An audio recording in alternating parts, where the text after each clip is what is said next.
বঙাইগাঁও জিলাৰ মানিকপুৰ আৰক্ষী থানাৰ অন্তৰ্গত মানিকপুৰ বৰিপাৰাত নিশা দুজনী গাই গৰু চুৰি হয়।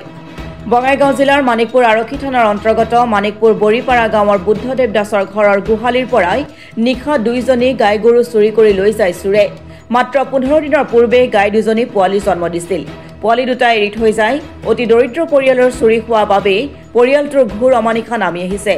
চোৰৰ যে কোনো ধৰ্ম নাই এই কথা আখৰে আখৰে প্ৰমাণ হ'ল 15 দিনীয়া পোৱালি এৰি মাক দুজনীক লৈ যায়। শীতকাল অহাৰ লগে লগে গৃহস্থসকলৰ চকুৰ টোপনি নোহোৱা হয়। কোন সময়ত কাৰ গোহালিত চোৰে চাফাই অভিযান চলায় তাৰ কোনো নিশ্চয়তা নাই। আজি কিছুদিন ধৰি মানিকপুৰৰ বিভিন্ন প্ৰান্তত গৰু চোৰে এক বিভীষিকাময় পৰিৱেশৰ সৃষ্টি কৰি আহিছে। নিশা চোৰে যি চাফাই অভিযান চলালে শোকত ভাগি পৰিছে গৃহস্থ। এই সংক্ৰান্তত মানিকপুৰ থানাত এজাহাৰ দাখিল কৰিছে। আৰক্ষীয়ে তদন্ত অব্যাহত ৰাখিছে ঘটনাৰ সন্দৰ্ভত।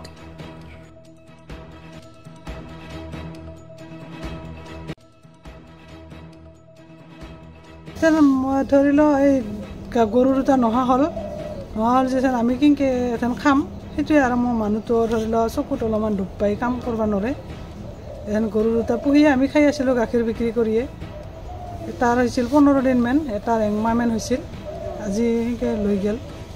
এইবাৰ কিনকে খাওঁ আৰু আমি সেই পোৱালি দুটা যে এৰি থৈ গ'ল সেই দুটা এখন কি কৰোঁ কিনকে ৰাখোঁ পোৱালি দুটাক সেইখিনিয়ে আৰু ক'ব লাগিব যে আচলতে এটা সময় আছে। সেই সময়ছোৱাত আমি দেখিছোঁ ঠিক খৰালি আৰম্ভ হোৱাৰ লগে লগে গোটেই এলেকাবিলাকত গৰু চোৰৰ হেৰিটো চলি থাকে।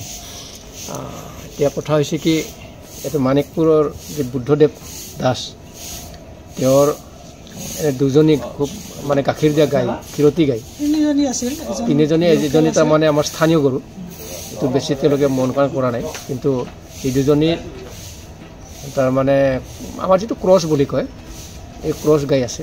গতিকে ক্ৰছ গাই দুজনী ৰাতি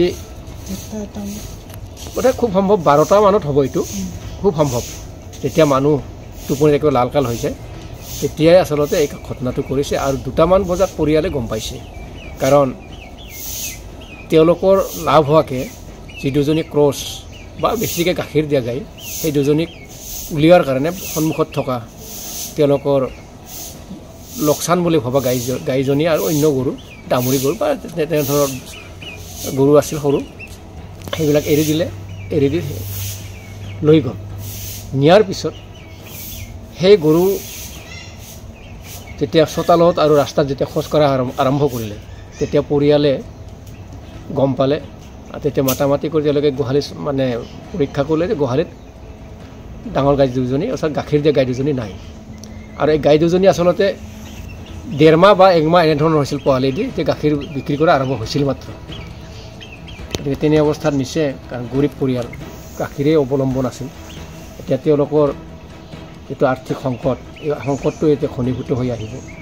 এতিয়া বোধহয় পুনৰ তেওঁ দা বা কুঠাৰ লৈ কোৰ লৈ কাম কাজ কৰাৰ কাৰণে হাজিৰা কৰাৰ কাৰণে হয়তো এতিয়া পুনৰ যাব লাগিব। কাৰণ গৰীব কাৰণে তেওঁ ভালকৈ গৰু সংৰক্ষণ কৰিব পৰা নাই বা ৰক্ষা কৰাৰ কাৰণে যিখিনি ব্যৱস্থা লাগে সেই ব্যৱস্থাটো তেওঁ কৰিব পৰা নাই। গতিকে ঠিক এনেধৰণে নিছে।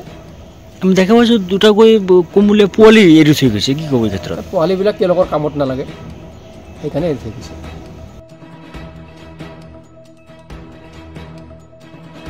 মানিকপুৰৰ পৰা আব্দুল সুবাহান আলীৰ ৰিপৰ্ট, অসম টুডে।